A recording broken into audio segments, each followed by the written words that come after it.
are able to expect change and then prepare to manage it when it comes, change will never catch you off guard and destroy you. In this book, in chapter 7, we talk about how to manage crisis. First of all, I believe that the reason God created man was for management. When I read the Bible, people normally think I'm reading a different Bible. Let me read what was on God's mind when he made you.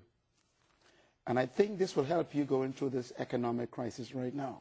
In the book of Genesis, I'm going to show you a verse you never saw before. It says in Genesis chapter 2, it says, when the Lord God made the earth heavens, no shrub of the field had yet appeared on the earth, and no plant of the field had yet sprung up. Why? Because the Lord God had not allowed it to rain on the earth. Why? Because there was no man to manage the earth. Now, that's a verse you and I never saw. Marvelous. This is powerful to me. First of all, God had a beautiful planet, but he didn't allow anything to grow, nothing to spring forth, nothing to emerge, nothing to prosper, because there was no manager. Okay, a few things I learned from this. Number one, God will never allow growth where there is no management. So instead of praying for things from God, pray for the management ability. Secondly, God will withhold things from you if you cannot manage them. It says he didn't allow it to rain because there was no man to manage the results. So the next verse says, and therefore God formed the man from dust of the ground and breathed into his nostrils the breath of life. In other words, God had a beautiful planet. No life was on it. Why? Because he first needed a manager. Normally we ask people, why did God create man? Our answer, to worship God. That's not what he says. He needed a manager. The number one motivation for God creating man is management. Whatever you mismanage, you will lose. In other words, God will never give you what you pray for. He will only give you what you can manage. If you mismanage your body, you lose it. If you mismanage your marriage, you lose it. If you mismanage your children, you lose them. If you mismanage your money, it goes away. When you think about the present crisis in the world today, some CEOs mismanaged the process of mortgage qualification. And what happens? The whole world has been destroyed. When you mismanage anything, you lose it. And so in crisis is a result of mismanagement. And the way you correct a crisis is management. So I have a list in the book of what the Lord taught me about management, and I want to read this to you. There's a chapter called The Management Mandate. Please read it. Because if people don't learn to manage, they will keep losing what they receive. Number one, determine what you need. You know, there's a difference between needs and wants right now.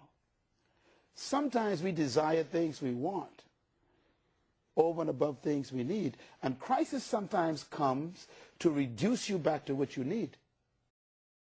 Some of us got 5 rooms in our house. We sleep in one, and we can't pay for the house. God would allow a crisis to foreclose on that house because you are living in this house, not sleeping with your family.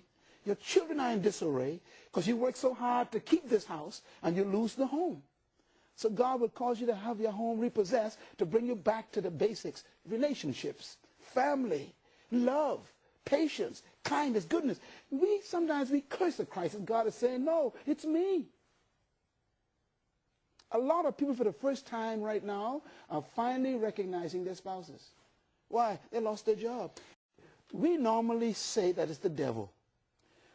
Do you know God actually destroyed the economy of Egypt in order to promote a young man who was in prison? Let me say it again. God caused a national crisis in Egypt because there was a man in prison he wanted to make prime minister. Every crisis produces promotion. Don't be afraid of them.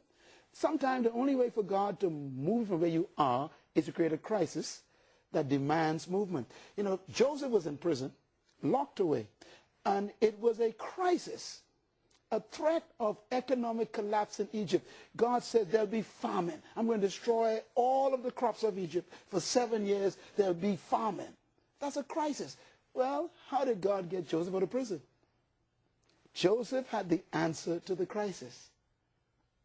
This crisis we're going through now, economically in America, in Canada, in England, in China, in Russia, in the United States, in South America, whatever it is, this is the greatest moment for promotion. This is when your gift comes alive.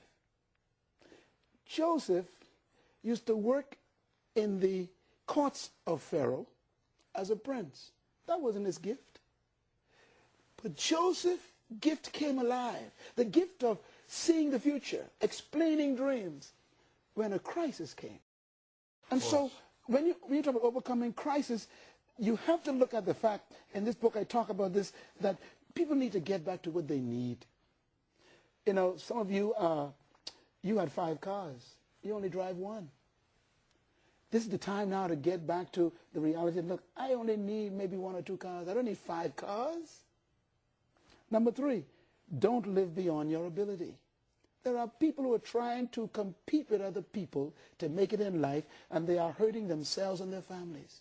Crisis comes to shake you back to what's important, what's valuable. Number 4, withdraw from the unnecessary. There are things that you are involved in that you can't sustain anymore. So withdraw from those things. In other words, you may be involved in some clubs that demand fees that you can't pay anymore. Be willing to give that up. Why? Life is more important than a club. You got to get back to loving your family, taking care of your wife, your children, your husband, to think your faith in God. God will always reduce you to him. That's why he brings crisis. God allows crisis to bring you back to him. Pharaoh actually thought he was a god until God created a crisis of famine. He brought locusts. He brought blood in the water. When Moses started bringing those points of crisis, Pharaoh had to admit that there is a God greater than he was.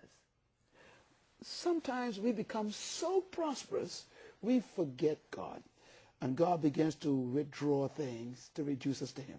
Number 5, delay major projects. Now, what I mean by that is, you know, sometimes crisis comes to readjust our dreams. Sometimes we are so passionate, we lose compassion.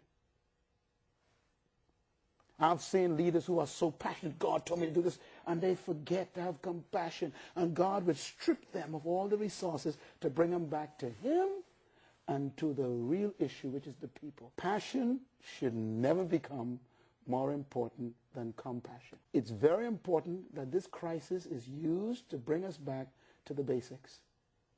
And even the government of your country, this great country, America, is being brought back to the fundamentals. God is saying, look, you cannot do this without me. Your smartest economists are confused. A crisis upsets all the known systems. It destroys traditions. So everything you learn becomes useless. And in this book of Overcoming Crisis, I talk about leadership. You know, leadership emerges out of crisis, true leadership. And you never grow in good times. We never change in good times. Whatever you tolerate, you can never change. And that's why crisis comes to shake up the things you tolerate, to say, look, find a new way to do it. You think about Mahatma Gandhi. Yeah, hold on. How do we know this man 4 feet 2 inches high? The guy defeated the great British Empire with a conviction, not with a bullet. How do we remember Peter? We remember Peter because Peter failed. He denied Jesus and came back and became the pastor of the church. Why do we remember John? The Isle of Patmos. How he came back and wrote the book of Revelations in 1st, 2nd, and 3rd John. How do we remember Joshua? Because of Jericho. How do we remember Deborah? Because of the battles. How to remember Esther, this little girl? Because she walked in at the expense of being killed in the presence of a king. Crisis guarantees your space in history.